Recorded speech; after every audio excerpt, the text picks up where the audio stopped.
അനൂപ് മോഹൻ പറഞ്ഞു 24-ന്റെ ആ അതിരപ്പള്ളിയിലെ മാധ്യമപ്രവർത്തകന്റെ അവസ്ഥയെ ഓർത്തിട്ട് രാവിലെ തന്നെ ഒരു വിഷമം തോന്നുന്നു എസ് കെ. അത് ഏറ്റവും വലിയ വിഷമം എന്താണെന്നറിയാമോ? അതിരപ്പള്ളിയിലെ റിപ്പോർട്ടർ എന്ന് മാത്രമല്ല, അവർ ഒരു പരിസ്ഥിതി പ്രവർത്തകൻ എന്നുള്ള നിലയിൽ ഇദ്ദേഹം നടത്തിയിട്ടുള്ള ഇടപെടൽ, റൂബിൻ ലാൽ നടത്തിയിട്ടുള്ള ഇടപെടലിന് കൈയും കണക്കുമില്ല.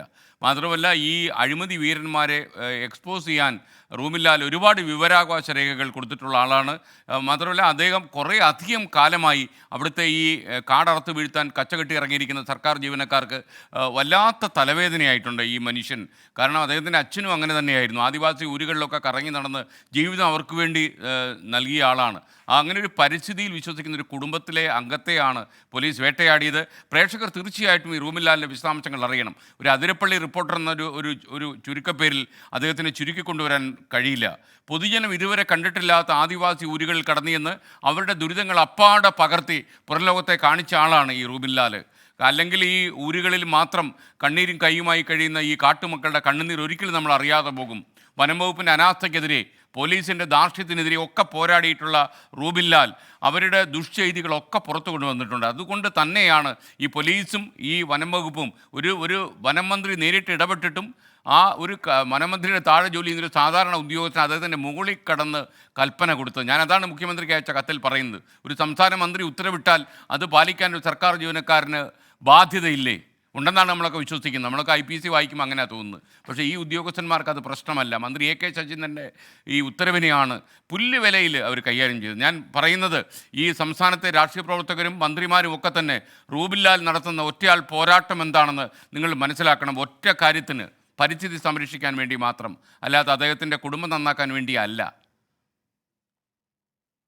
കുത്തിയൊലിച്ചെത്തുന്ന അതിരപ്പള്ളി വെള്ളച്ചാട്ടത്തിന് കീഴെ ചൂടും ചൂരുമെറിഞ്ഞു കഴിയുന്ന വെറ്റിലപ്പാറ സ്വദേശി CPIM നേതാവും സാക്ഷരതാ പ്രചാരകനും പരിസ്ഥിതി രംഗത്ത് സജീവമായിരുന്ന പിതാവ് മണിലാലിന്റെ കൈപിടിച്ച് നടന്നാണ് റൂബിൻ പൊള്ളുന്ന ആദിവാസി ജീവിതങ്ങളെ തൊട്ടറിഞ്ഞത്.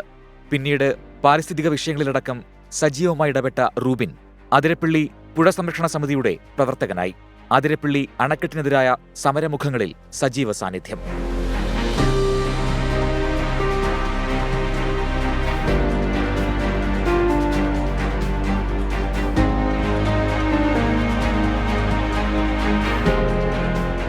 ട്രീ ക്ലിയർ ഫെല്ലിംഗിന്റെ മറവിൽ ആനത്താരകളിലെയും പുഴയോരക്കാട്ടിലെയും മരമുറിക്കെതിരെ പരാതികൾ നൽകി. വിവരാവകാശ നിയമം ഉപയോഗിച്ചുകൊണ്ട് നടത്തിയ ഇടപെടലുകളിൽ വനംവകുപ്പ് ഉദ്യോഗസ്ഥർ റൂബിൻ ലാലിനോട് ശത്രുതാ മനോഭാവമാണ് കാട്ടിയത്. വനസംരക്ഷണ സമിതിയുമായി ബന്ധപ്പെട്ട സാമ്പത്തിക ക്രമക്കേടുകൾ സംബന്ധിച്ച പല വിഷയങ്ങളും വിവരാവകാശ രേഖകൾ വഴി സമാഹരിച്ചു. ഗോത്രമേഖലയിലെ പ്രശ്നങ്ങളിൽ സജീവമായി ഇടപെടൽ നടത്തി. അനധികൃത റിസോർട്ടുകൾക്കെതിരെയും റിസോർട്ടുകളിൽ നിന്നും ചാലക്കുടി പുഴയിലേക്കുള്ള മാലിന്യം തള്ളലിന് എതിരെയും നിലപാട് സ്വീകരിക്കുകയും വാർത്തയാക്കുകയും ചെയ്തു. ഇതുവഴി വനംവകുപ്പ് ഉദ്യോഗസ്ഥരും പോലീസും റിസോർട്ട് മാഫിയയും റൂബിൻ ലാലിനോട് ശത്രുത വച്ചു പുലർത്തിയിരുന്നു. മലക്കപ്പാറയ്ക്കടുത്ത് വെട്ടിവിട്ടക്കാട് കോളനിയിൽ വൈദ്യുതി എത്തിയ വാർത്ത പുറംലോകമറിഞ്ഞത് 24 വഴിയായിരുന്നു. ആദ്യമായി കോളനിയിലെത്തിയ വാർത്താ സംഘവും 24 ആയിരുന്നു. വഴികാട്ടിയത് റൂബിൻ ലാൽ. മഴ ഇങ്ങനെ തിമിർത്ത് പെയ്താൽ നൊന്തു ജീവിക്കുന്ന കുറേ മനുഷ്യരും അവിടെയുണ്ട് ഈ മലക്കപ്പാറയിൽ. അടുത്ത മഴവെള്ളപ്പാച്ചിൽ തങ്ങളുടെ വീട് ഒലിച്ചു പോകുമോ എന്ന ആശങ്കയിൽ ജീവിക്കുന്ന പാവം മനുഷ്യർ. ആരും കാണാത്ത, അല്ലെങ്കിൽ ആരും കണ്ടില്ലെന്നടിക്കുന്ന കാഴ്ചകളിലേക്കാണ് 24 ക്യാമറ ചലിപ്പിക്കുന്നത്. ഇവരും മനുഷ്യരാണ് എന്നറിയുക. അതിരപ്പള്ളിയിലെ ഊരുകളിൽ സംഭവിക്കുന്ന ദുരിതങ്ങളുടെ നേർസാക്ഷ്യം പുറത്തെത്തിക്കാൻ 24ന്റെ ഇവരും മനുഷ്യരാണ് എന്ന അന്വേഷണാത്മക പരമ്പര. മലക്കപ്പാറയിൽ നിന്ന് 5 കിലോമീറ്റർ ഉൾവനത്തിലുള്ള വീരൻകുടിയിലും അരേക്കാപ്പിലും വാർത്താസംഘം കടന്നെത്തി. ഇന്നോളം ഒരേയൊരു മാധ്യമ സംഘം മാത്രമാണ് ഈ മേഖലയിലെത്തിയത്. അത് 24. ആശയരൂപീകരണം മുതൽ ഉൾവനങ്ങളിലൂടെ ഊരുകളിലേക്ക് റൂബിൻ മുന്നിൽ നടന്നു. ഇത് ചാലക്കാരാറ്റി കോളിലേക്ക് ഇറങ്ങി വന്ന് നിങ്ങൾ മാത്രമേ ഇവിടെ വന്നുള്ളൂ, പിന്നെ ആരും വന്നില്ല ഇറങ്ങി. ഗോത്രമേഖലയുമായി ബന്ധപ്പെട്ട ഒട്ടനവധി വിഷയങ്ങൾ പൊതുജനമധ്യത്തിൽ എത്തിക്കാൻ റൂബിൻ ലാൽ വഴി സാധ്യമായി. വനത്തിൽ കുടുക്കുവെച്ച് വന്യമൃഗങ്ങളെ പിടികൂടുന്ന വിഷയം റൂബിൻ ശേഖരിച്ചു വരികയായിരുന്നു. ഈ ഘട്ടത്തിൽ വനവകുപ്പ് ഉദ്യോഗസ്ഥർ പലപ്പോഴും നടപടികൾ കൈക്കൊള്ളാറില്ല. ഇക്കാര്യം ചൂണ്ടിക്കാട്ടിയുള്ള വാർത്താ ശേഖരണത്തിലായിരുന്നു. ഇത്തരം വാർത്തകൾ പുറത്തുവന്നാൽ തങ്ങൾക്ക് വിനയാകുമെന്ന് കരുതിയ വനവകുപ്പ് ഉദ്യോഗസ്ഥർ ശത്രുതാ മനോഭാവമാണ് റൂബിനോട് കാട്ടിയത്. തൃശൂർ അതിരപ്പള്ളി മലക്കപ്പാറയിൽ ആദിവാസി ഊരുമൂപ്പനെ മർദ്ദിച്ച സംഭവത്തിൽ വനംവകുപ്പ് ഉദ്യോഗസ്ഥർക്കെതിരെ CPIM ഊരുമൂപ്പനെ മർദ്ദിച്ച ഉദ്യോഗസ്ഥർക്കെതിരെ കൊലക്കുറ്റത്തിന് കേസെടുക്കണമെന്ന് CPIM Chalakudy area secretary KS Ashokan ആവശ്യപ്പെട്ടു. ഒരു പ്രകോപനവുമില്ലാതെയാണ് ഡെപ്യൂട്ടി റേഞ്ചറുടെ നേതൃത്വത്തിലുള്ള സംഘം മൂപ്പനെ മർദ്ദിച്ചത്. ഇതോടൊപ്പം മനുഷ്യ വന്യജീവി സംഘർഷമുണ്ടായാൽ വനംവകുപ്പ് ഉദ്യോഗസ്ഥർ സ്ഥലത്ത് എത്താതിരിക്കുകയോ നേരം വൈകി എത്തുകയോ ചെയ്യുന്ന രീതിയാണ് പലപ്പോഴുമുള്ളത്.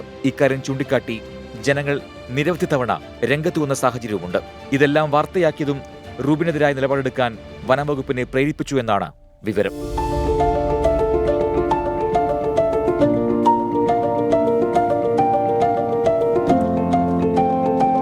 വനംവകുപ്പിലെ അഴിമതി കഥകൾ പുറത്തുകൊണ്ടുവരാൻ കഴിഞ്ഞയാഴ്ചകളിൽ റൂബിൻ നിരവധി വിവരാവകാശ അപേക്ഷകൾ സമർപ്പിച്ചിരുന്നു.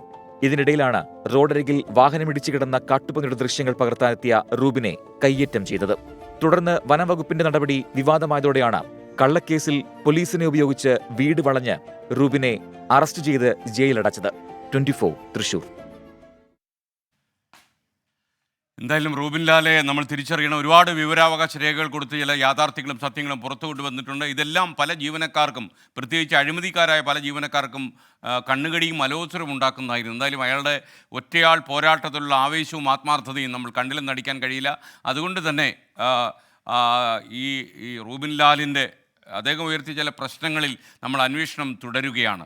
അതിന് ഇടയിലൊരു സംഭവമാണ് ഈ കാട്ട് പന്നിയുടെ ഇറച്ചിക്ക് രുചി കൂടുതലാണ് എന്നുള്ള വിവരം ചില പോലീസ് ഉദ്യോഗസ്ഥന്മാർ തന്നെ നമ്മളോട് പറയുകയാണ്. ഈ കാട്ടുപന്നി വണ്ടി ഇടിച്ചോ എങ്ങനെയെങ്കിലും ഉണ്ടായാൽ അത് ആരും അറിയാതെ ചെത്തി മിനുക്കി ഡിവൈഡ് ചെയ്ത് പുട്ടടിക്കുന്ന ആളുകൾ അവിടെ ഉണ്ട് എന്ന് പറയുന്നു. അതിൽ സർക്കാർ ജീവനക്കാരും ഉണ്ട്. അതിൻ്റെ അന്വേഷണം നമ്മൾ നടത്തിക്കൊണ്ടിരിക്കുകയാണ്. കാട്ടുപന്നിക്ക് എങ്ങനെയാണ് ഇടയ്ക്കിടയ്ക്ക് വാഹനാപകടത്തിൽ പ്രശ്നം ഉണ്ടാകുന്നത് എന്നറിയാൻ. റൂബിൻ ലാൽ ചെയ്യുന്ന വലിയൊരു ജോലിയാണ്. കാര്യം നമ്മളൊക്കെ പലപ്പോഴും സർക്കാർ ജീവനക്കാരുടെ വിരോധം സമ്പാദിക്കേണ്ടെന്ന് കരുതി നമ്മൾ പോട്ടെ എന്ന് വെക്കുന്നത് അയാൾ പോട്ടെ എന്ന് വെക്കുന്നില്ല. അയാളുടെ ജീവിതം ഒഴിഞ്ഞു വെച്ച് പോരാടുന്നു. അയാളുടെ കരുത്തും അയാളുടെ ഇൻറ്റഗ്രിറ്റിയും വിലമതിച്ചേ മതിയാവൂ. വിധി ദിനത്തിൽ 24 മാജിക് ജൂൺ 4 ചൊവ്വാഴ്ച രാവിലെ 5 മണി മുതൽ 24-ൽ.